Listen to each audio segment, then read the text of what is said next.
Allah, tapi tidak dengan panjang lebar. Ustaz, jika air tiada, dibolehkan beristinja dengan batu. Bagaimana kiatnya? Mungkin kesan najis tidak bersih sepenuhnya.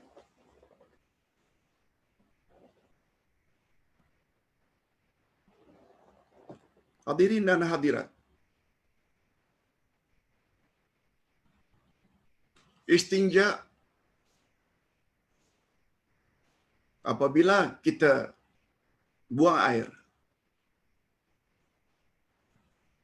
sama ada buang air besar atau kecil,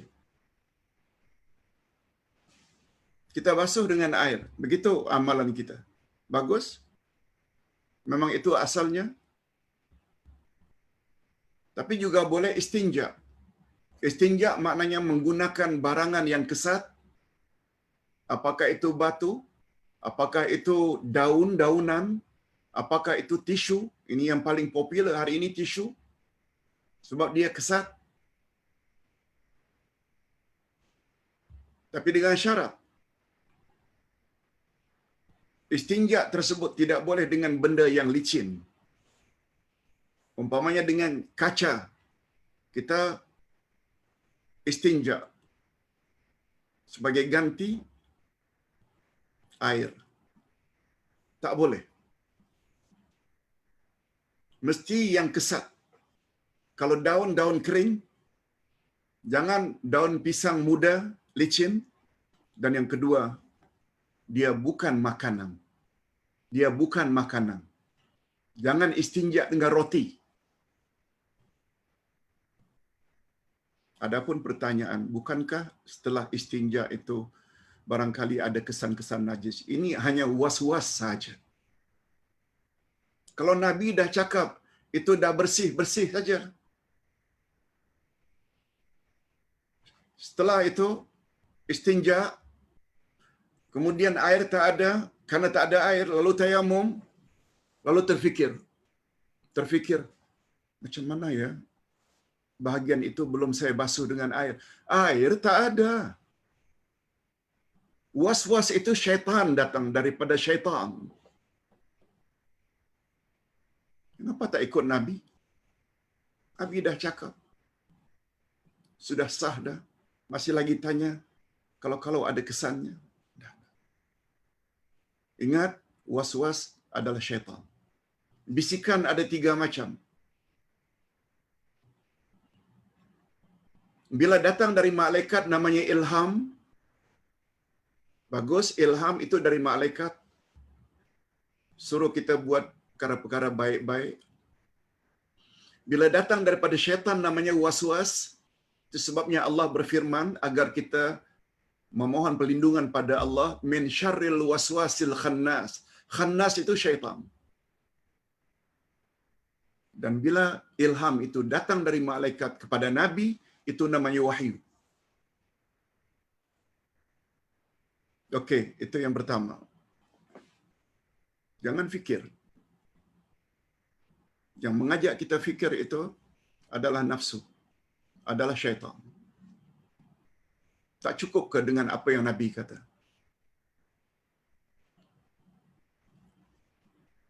Yang kedua, Ustaz, selesai salat jemaah, imam dan jemaah berdiri dan berselawat ramai-ramai. Suami terpaksa ikut serta karena takut ada yang bermasam muka untuk jaga ukhuwah. Berdosakah suami ikut amalan bid'ah itu? Hadirin dan hadirat, dalam buku Ustaz Wirid Setelah Rasul, Ustaz masukkan bab ini.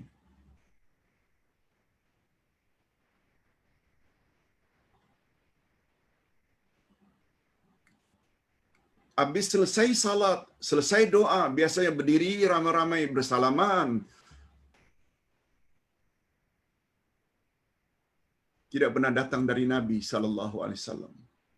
Walaupun hadis ada menyebut, apabila kamu bersua lalu kamu bersalaman, maka berjatuhanlah dosa-dosa antara kamu berdua. Dosa-dosa masing-masing akan berjatuhan dengan kita bersalaman, muslim dengan muslim. Tetapi bila menetapkan selesai salat, mesti berdiri bersalawat pula sambil bersalaman. Ia bukan sunnah Nabi sallallahu alaihi wasallam. Nabi tidak sebut bersalaman ketika itu. Namun demikian, karena itu sudah menjadi amalan orang setempat yang apabila kita tidak bangun, tidak bersalaman, kita dikatakan sebagai sombong untuk meraihkan, untuk tidak menimbulkan fitnah. Kita ikut saja, tapi dalam hati kita menafikan. Kemudian lain kali pandai-pandailah. Sebelum selesai itu, kita bangkit untuk salat sunat. Kalau sedang salat sunat, siapa yang boleh melarang? Sebab wirid setelah salat tidak semestinya ikut imam. Sebab tugas imam menjadi leader bermula dari takbir hingga salam saja. Wirid buat masing-masing. Wallahu a'lam. Yang ketiga, zaman ini sudah punya tisu basah. Adakah diharuskan beristinja dengan tisu basah? Mungkin lebih bersih. Boleh. Tapi mesti dengan tisu kering dahulu. Sebab tisu kering saja yang boleh menarik najis. Sama ada kencingnya atau beraknya. Setelah itu, tidak gunakan tisu basah, boleh. Kalau itu dirasakan lebih meyakinkan. Tapi jangan awal-awal dengan tisu basah. Dibimbangkan tisu basah itu tidak dapat menarik keseluruhan najis yang telah keluar dari diri kita. Wallahu a'lam. Berikutnya, salam Ustaz, bolehkah kita sebagai orang awam membaca terjemahan tafsir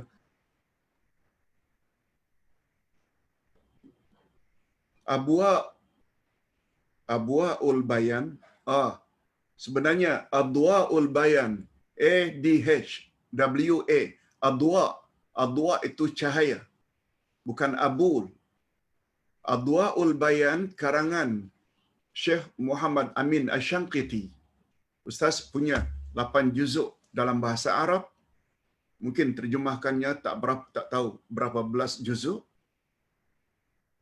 Boleh lagi bagus. Ustaz pernah sebut keistimewaan tafsir ini, tafsir Adwa'ul Bayan oleh Asy-Syanqiti, kelebihannya yang tidak ada pada tafsir yang lain. Dia adalah jenis tafsir Quran dengan Quran, Quran dengan Quran, Quran dengan Quran. Iaitu tafsir yang paling tinggi kualitinya. Adwa'ul Bayan. Bagus. Berikutnya, Assalamualaikum Pak Ustaz. Apakah pandangan Pak Ustaz bila orang jamaah panggil kita baca doa selamat, tapi dia cakap doa tahlil kematian, cuma cakap doa selamat? Bagi pandangan Ustaz, doa atau gathering, perhimpunan, selalu orang gunakan istilah tahlil.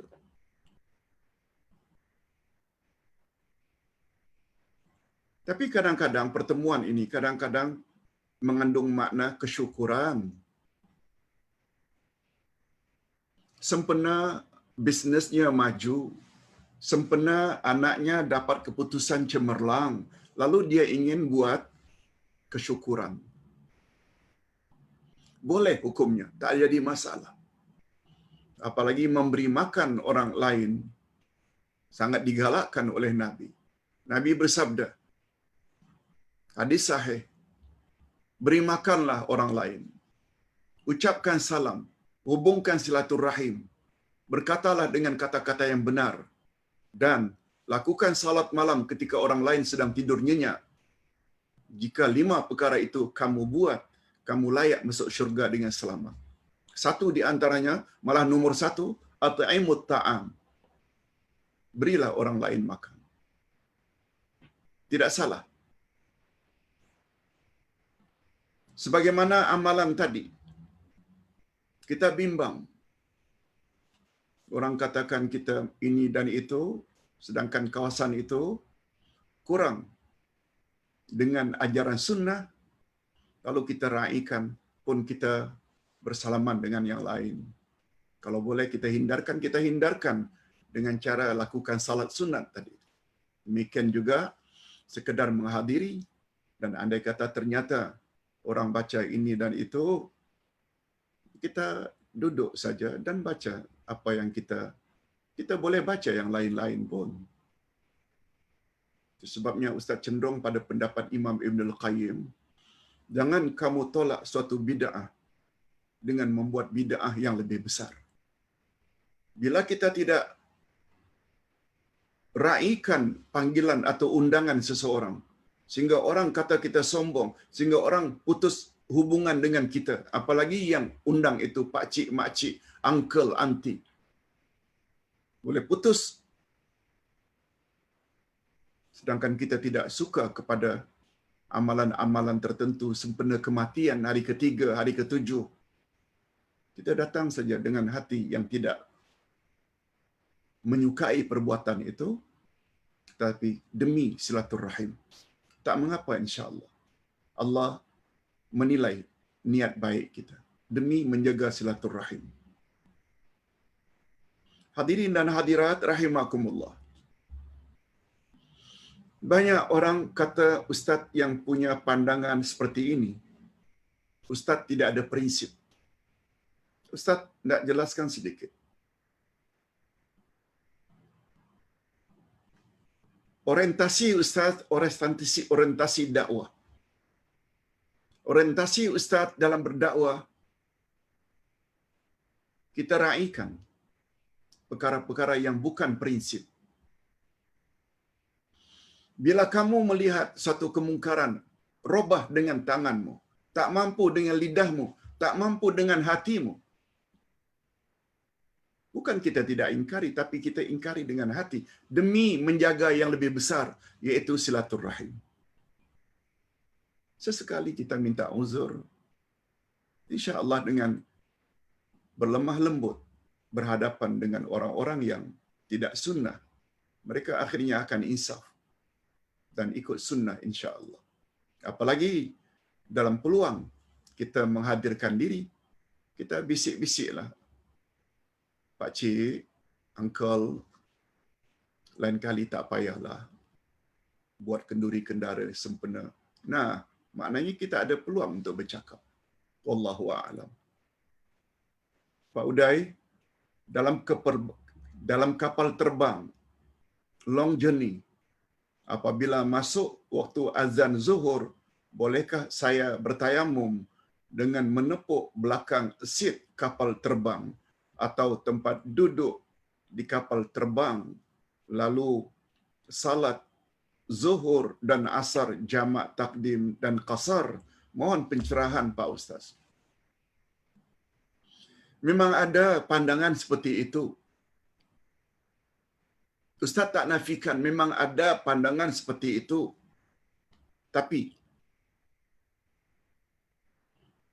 ayat Quran menyebut sa'idan tayyibah. Tanah yang bersih lagi berdebu.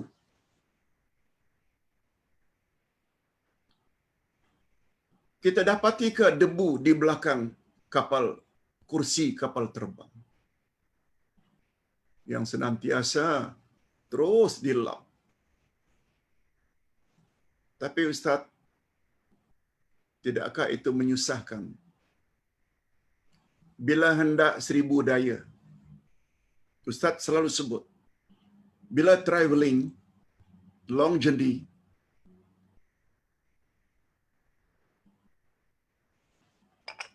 kita boleh beruduk dengan segelas, setengah gelas pun boleh beruduk. Bawa botol kecil, letak spray, harganya RM5 saja. Air tak beli pun. Masuk dalam beg kecil. Masuk waktu zuhur, basuh 3 anggota, muka, tangan dan kaki, 1 sapu.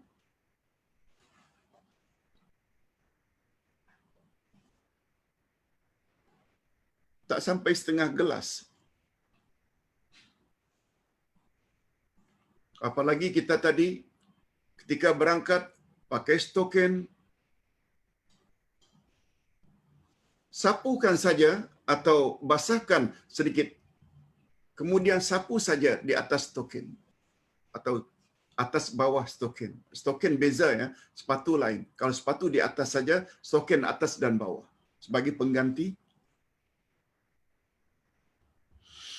basuh kaki. Kalau tak mahu pun pakai air, karena bahaya menggunakan air dalam kapal terbang.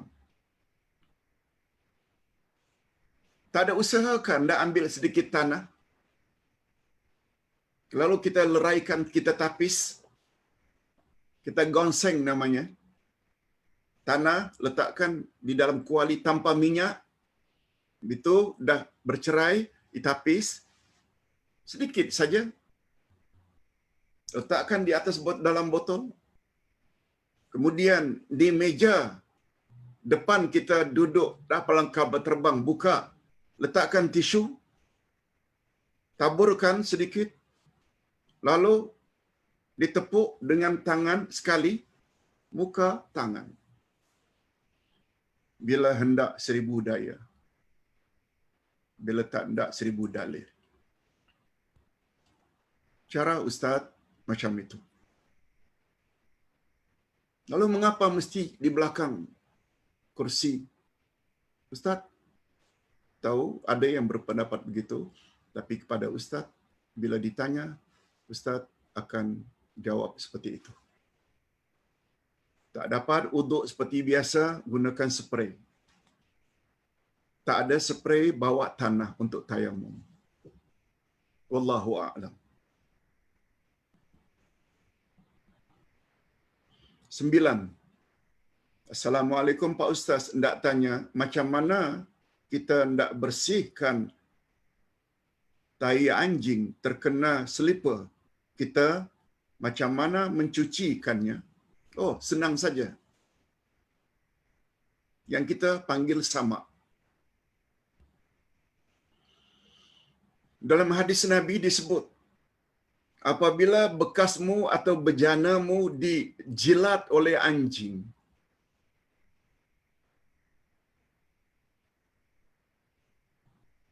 maka basuh dengan air tanah sekali. Air tanah, bukan tanah. Tanah masukkan dalam air, dibancuh, siram sekali. Kemudian 6 kali air mutlak. Air pipe, air perigi ke air hujan ke, simbahkan 6 kali.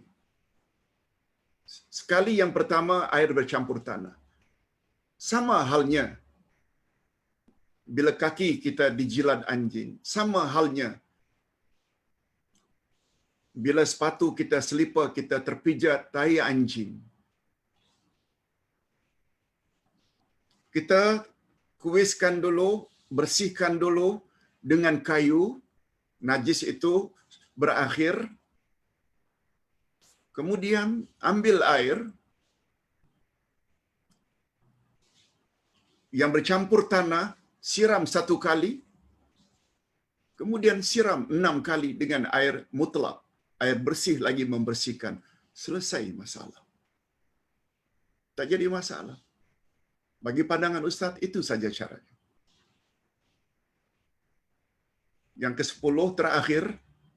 Assalamualaikum Pak Ustaz. Bolehkah kita bertayamum? Bolehkah kita bertayamum sahaja?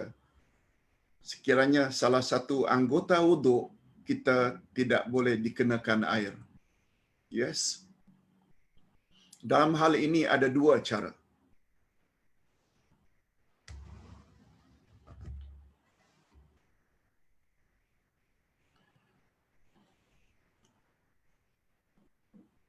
Bila kita tadi sakit, tak boleh gunakan air, bahaya. Bila gunakan air di muka ke atau di tangan atau di kaki, lalu kita tayamum. Persoalannya sekarang ini, tangan patah, disimin, atau di bandage, diperban. Kata ulama akidah, kita boleh ambil uduk seperti biasa. Kalau ada air, kalau tidak ada halangan bahagian lain menggunakan air, cuma yang tak boleh tangan saja hingga ke siku, itu pun sebelah. Karena bandage atau disimin. Caranya, bagi ustaz, jangan tayamum. Beruduk seperti biasa. Basuhkan tangan hingga pergelangan, masukkan air ke mulut dan hidung, istinsyar, madmadah, basuhkan muka seperti biasa, sebab muka tak ada masalah.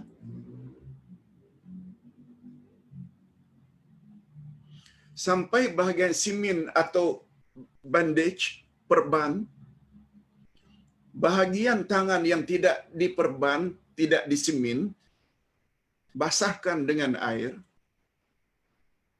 Kemudian dari pergelangan ini sampai ke siku, simin. Ambil air. Bukan tampung, basahkan saja, sapu di atas simin.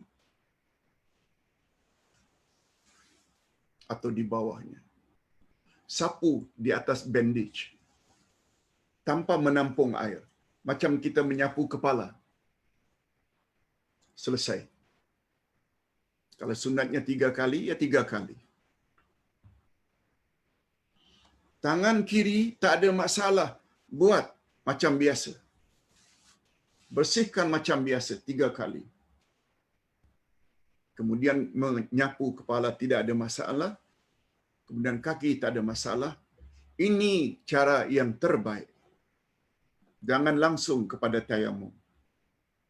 Sebab kita hanya tidak boleh melakukan hanya untuk. Begitu juga apabila kaki yang patah, bandage. Wuduk seperti biasa, bahagian kaki itu yang disimin atau yang di bandage, disapu saja. Air dibasahkan, sapu saja di atasnya. Sebagai pengganti membasuh kaki. Kaki yang tidak ada masalah, basuh seperti biasa. Wallahu a'lam. Ustaz kira itu yang dapat Ustaz sampaikan pada pagi ini. Mohon maaf, Ustaz perlu beredar. Kita doa seperti biasa. Alhamdulillahirabbil alamin. Wassalatu wassalamu ala asyrafil anbiya'i wal mursalin wa ala alihi wa sahbihi ajma'in. Allahumma inna nas'aluka ilman nafi'a wa rizqan thayyiba wa amalan mutaqabbala. Ya Allah, kami mohon kepadamu ilmu yang bermanfaat, rezeki yang baik-baik, dan amal yang diterima. Allahumma inna na'udzubika minal hammi wal hazan wa na'udzubika minal ajzi wal kasal wa na'udzubika minal jubni wal bukhli wa na'udzubika min ghalabatid daini wa qahri rijal wa na'udzubika min an nuradda ila arzalil umur. Ya Allah, kami mohon dilindungi daripada sifat malas, sifat lemah. Kami juga mohon perlindungan padamu daripada rasa sedih. Kami juga mohon dilindungi, ya Allah, daripada hutang keliling pinggang. Kami juga mohon dilindungi, ya Allah, daripada dikembalikan ke dalam umur nyanyo. Allahumma inna na'udzubika minal bala'i wal waba'i wa sayyi'il asqam. Ya Allah, kami mohon dilindungi daripada bala, wabak dan penyakit-penyakit yang berjangkit. Wa sallallahu ala nabiyyina Muhammad wa ala alihi wa sahbihi ajma'in. Walhamdulillahirabbil alamin. Assalamualaikum warahmatullahi wabarakatuh.